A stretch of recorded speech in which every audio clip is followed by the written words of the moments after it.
This one is built against the solid rock, and it would take 10 experienced miners duly furnished with the requisite tools as many years to perforate it. This joins the lower part of the governor's apartments, and were we to work our way through, we should only get into some lock-up cellars where we must necessarily be recaptured. The fourth and last side of your cell faces on... Stop a minute. Now, where does it face? The wall of which he spoke was the one in which was fixed the loophole by which the light was admitted to the chamber. This loophole, which gradually diminished in size as it approached the outside, to an opening through which a child could not have passed, was, for better security, furnished with 3 iron bars, so as to quiet all apprehensions even in the mind of the most suspicious jailer as to the possibility of a prisoner's escape.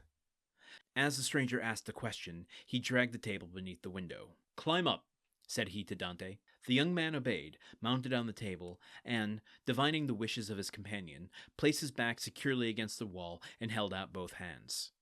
The stranger, whom as yet Dante knew only by the number of his cell, sprang up with an agility by no means to be expected in a person of his years, and, light and steady on his feet as a cat or lizard, climbed from the table to the outstretched hands of Dante, and from them to his shoulders. Then, bending double, for the ceiling of the dungeon prevented him from holding himself erect, he managed to slip his head between the upper bars of the window so as to be able to command a perfect view from top to bottom. From T to B, that's what's happening here. From the bottom of the cell to the top of the cell, out the window to the top of the Chateau d'If to the bottom of the Chateau d'If. Wonder what he's gonna see. Is there a possible escape here? Or does it mean plunging to certain death?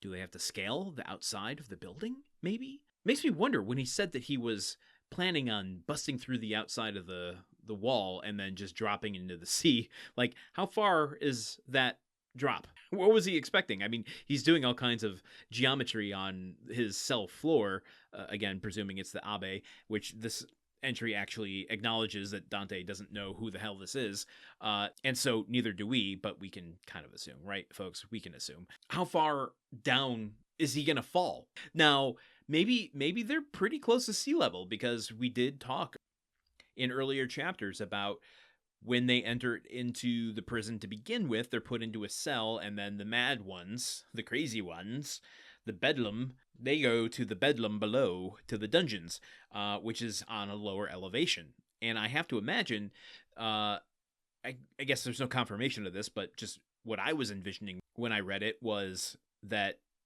they entered Dante into the main floor, and that's where all the jail cells were, right? So you can only go down, which is going to be somewhat, maybe not below sea level, but imagine, if you will. Let's go back to that earlier chapter. The boat is bringing Dante to the island where the Chateau d'If exists. All those soldiers are outside. Just to avoid, tides, I have to imagine it's on a slight elevation. You can picture the walkway, the stairs, your Battleship Potemkin stairs leading upward toward the entrance to the Chateau d'If, a large gate blocking your way with soldiers on either side of it.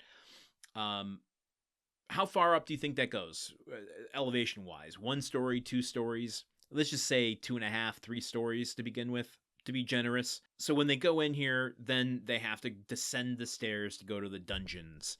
And so I would imagine the dungeons, especially with mud floors, for the structural integrity of the building, still have to be above sea level. So, okay, we're talking, let's just say it's about a 20-foot drop. That's about 2 stories that they would have to fall into the sea. And that's presuming it's a straight drop. There's no guarantee of that either. I mean, what if there's, a rocky shore below, or just, rock formations that are supporting this huge structure? This is an island. I mean, is the structure itself built into the side of the island, or is there land below?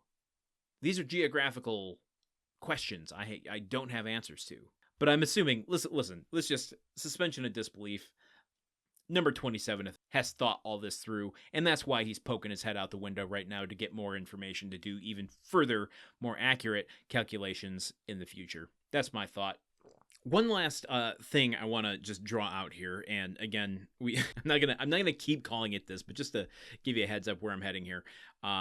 Landon's pretentious corner here, literary corner.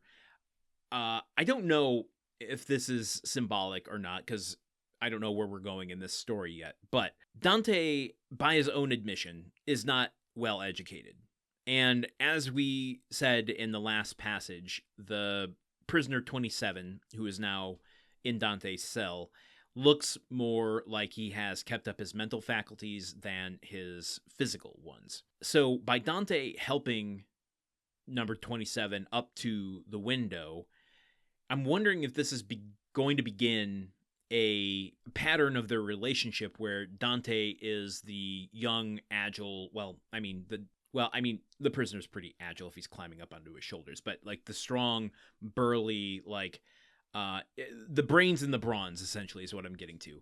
Is number 27 going to be the one that uses his brains to formulate plans of escape or whatever happens beyond that, while Dante is going to be the physical one that makes the execution of all the plans possible? Would number 27 be looking at Dante as a new tool?